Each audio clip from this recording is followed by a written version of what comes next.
Okay, I'm back. Sorry about that. My mom called to tell me that they had a bear at the house last night and that she was interested in that because she turned on the lights and she yelled at it and it just looked at her and kept on doing its thing.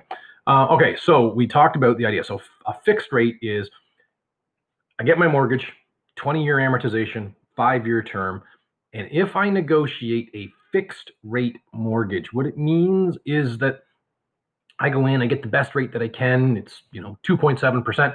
It means that on the first month of my mortgage, I'm paying 2.7%. It means on the 12th month of my mortgage, I'm paying 2.7%. It means on the 4-year 11th month of my mortgage, I am paying 2.7%. So a fixed rate mortgage, for the duration of your term, you pay the same interest rate. And what that means is that it's a guarantee that your payments are going to be the same throughout the length of your mortgage. So when you're sitting and you're doing your financial planning and figuring out how much you can afford, if you go with a fixed rate mortgage, you know exactly the size of your payment for every month or every single payment you make in your term. Okay, so for planning purposes, fixed rate mortgages, add a comfort level because you know that the terms of your mortgage, everything that's going on is going to be the same. So it is a guarantee of stability. Okay, so it means that you are going to have the exact same payment for the entire negotiated term of your mortgage, be that a 2-year term or a 7-year term. It's guaranteed it's the same. And then, so that's a fixed rate mortgage. And then the flip side, the alternative to that is, of course, a variable rate mortgage. And so a variable rate mortgage, the way that it works, there is a thing called the bank rate or the lending rate or prime. You may have heard of prime interest rate. So a variable rate mortgage is it's hard to say, it's usually a fixed increment above or below prime. So prime is called the prime lending rate. It's kind of like a benchmark rate, and a variable rate mortgage is a fixed number above or below the prime lending rate. Okay, so prime is talked about with a lot of different things, but often, so an example would be prime plus 1%, or prime plus 1, or prime plus 2, or prime plus 1.3. So prime plus 1%. So that means that, if the prime lending rate is currently 1%, and you have prime plus 1, it means you are paying an effective interest rate of 2%. Okay, so it's a fixed number above or below the prime lending rate. But here's the thing, the prime lending rate changes.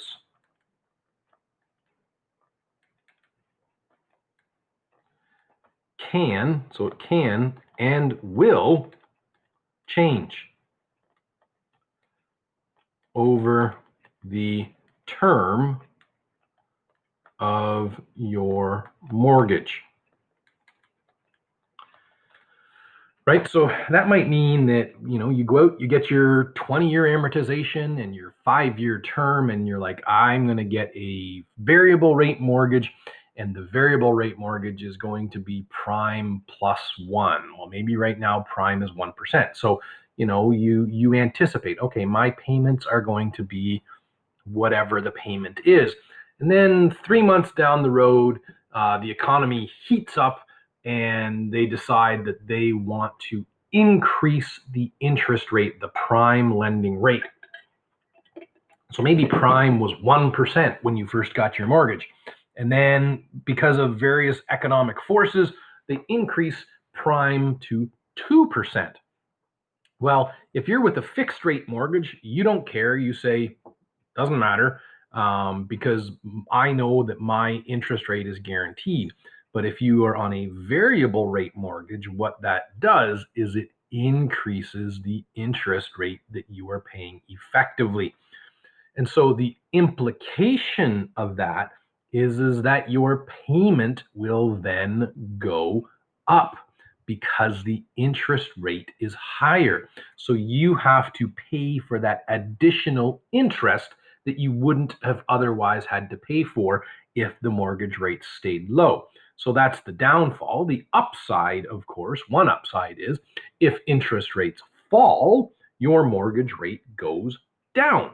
Okay, so there's more of a gamble associated with variable rate mortgages, because if interest rates go up, you pay more, but if interest rates go down, you pay less. But the other thing that's special, or that you might say, well, why would you ever go with a variable rate mortgage? Typically, my asterisks are kind of lackluster. Typically, I don't know if that's spelled right. It doesn't look right. Typically, variable rate mortgages are, between 0.3% and 0.5% per annum lower than the matching fixed rate mortgage.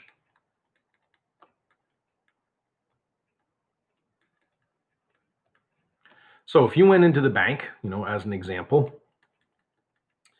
and you were looking at the charts, they would have, here's fixed rate, here is variable rate. I spelled that wrong, variable. And then over in here, they would have term length, right? So 2-year term, maybe it is 2% flat, whereas the variable is going to be 1.8%. Right? And then you look at the 4-year mortgage, maybe it's 2.2%, and the variable rate, well, it's 2%. And then if you went out to the 7-year, maybe this is 2.5%, and the variable rate would be 2.1%. So the variable rate mortgage posts are usually lower. And we know that when we have a mortgage, having a lower interest rate is a good thing. So there is, with the risk of a variable rate mortgage, there is the reward that in a lot of circumstances, you do better by having the variable rate because it is proportionately lower. And in the grand scheme, the studies that I have read show that usually the winning strategy when it comes to getting a mortgage is to go with the variable rate mortgage. Most people over the life of a mortgage, so over the amortization length of a mortgage, do better if they go with a variable rate.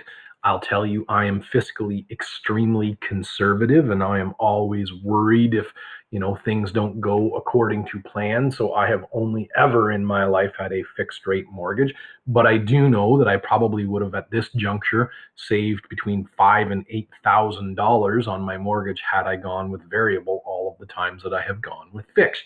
So it's a tough thing. Now, there are all kinds of hybrid mortgages now, that have sort of a blend of fixed rate and variable rate. So, there are some variable rate mortgages that, start lower, but they guarantee they're not going to increase past a certain percentage. So maybe it's like, my variable rate right now is 1.8%.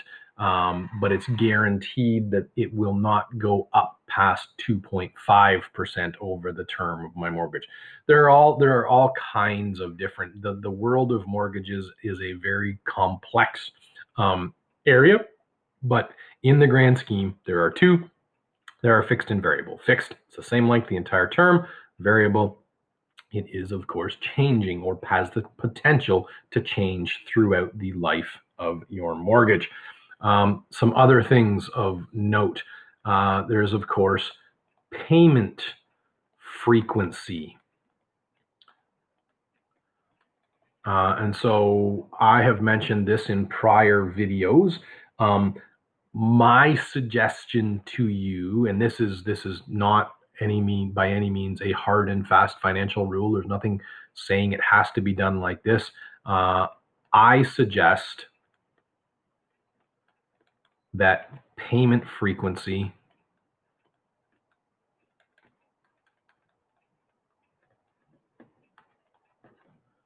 should match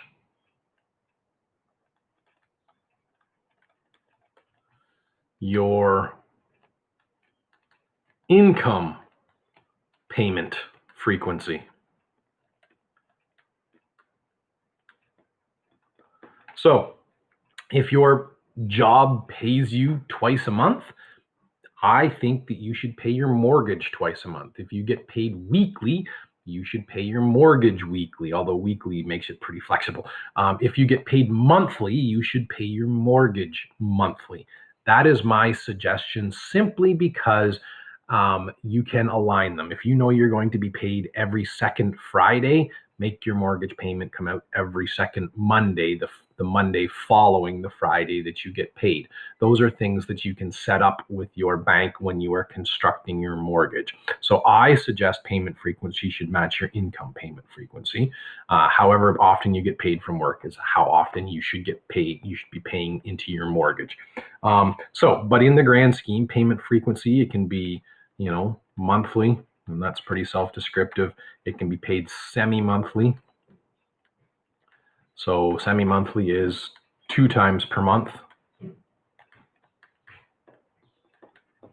Okay, so as a teacher in Trillium, I get paid twice a month. So my mortgage is set up to come out twice a month.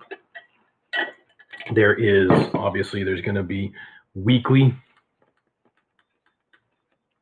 and then there is bi-weekly, which is every 2 weeks,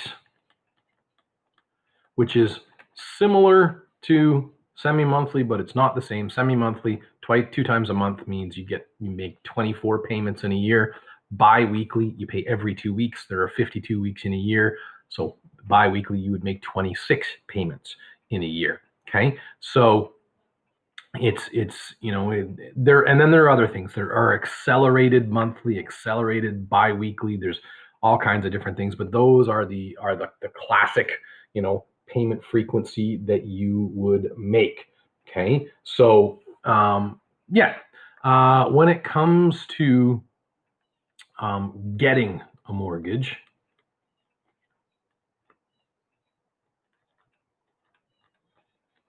okay, there are different ways you can do it. You can negotiate it yourself, right? You can go into the bank and you can say, hey, I need a mortgage. And the bank will say, okay, how much money do you need?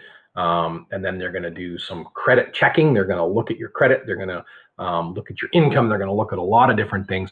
And they are going to then say, well, according to what the evidence we have for you, we are willing to lend you. And then they are going to tell you a staggering number, no doubt, that is how much that they are willing to lend you. So you can negotiate yourself with a bank. Alternatively, there is something called a mortgage broker.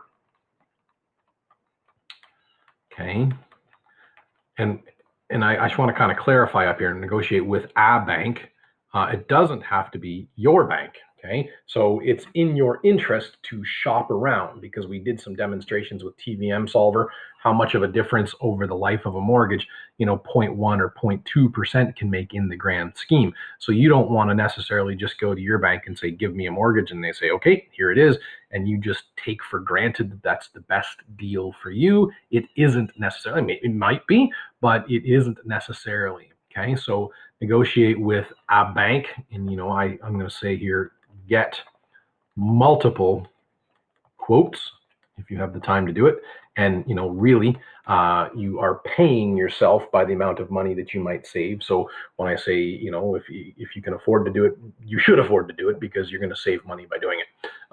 So, do that. You can also check websites. Websites will tell you what the posted rates for individual banks are. And in a lot of cases, most people are eligible for the posted rates depending on your financial circumstances. But then there's this thing called a mortgage broker. And what a mortgage broker does is they get your information and they get quotes. So this agent for you will get multiple quotes for you from different institutions, from different banks.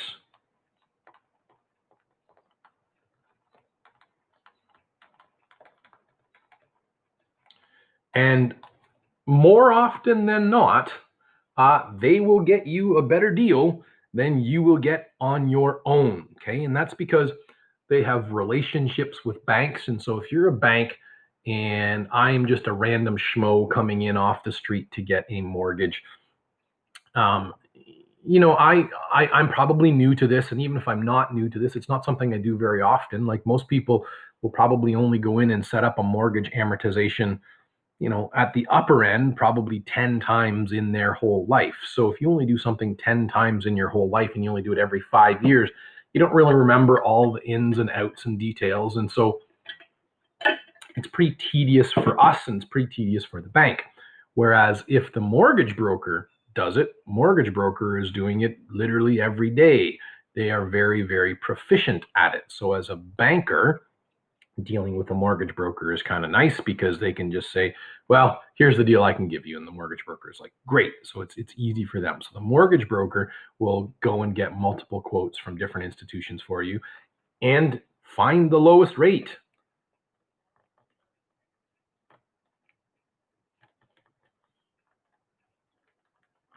Okay, so it's not uncommon for a mortgage broker to be like 0.2 or 0.3% better on your mortgage than what you yourself can find. And you might say, well, what is the cost of doing that? Well, interestingly, most mortgage brokers don't charge you anything because the mortgage broker actually gets a fee from the bank. So the bank really, mortgages are a great thing for banks to deal with because they make lots of money off of the interest that people pay them, and it is probably the most secure loan that a bank is going to have, because if you default on your loan, the bank will, unfortunately for you, take over your house and they will sell it and recoup their money like that. So a mortgage broker is there to assist you in that regard. Okay, so that's that. I'm going to put up a little task that I would like you to perform as part of this lesson as well, and that will be posted on Google Classroom. My apologies for the interruption in the middle of the video. I hope you are all well.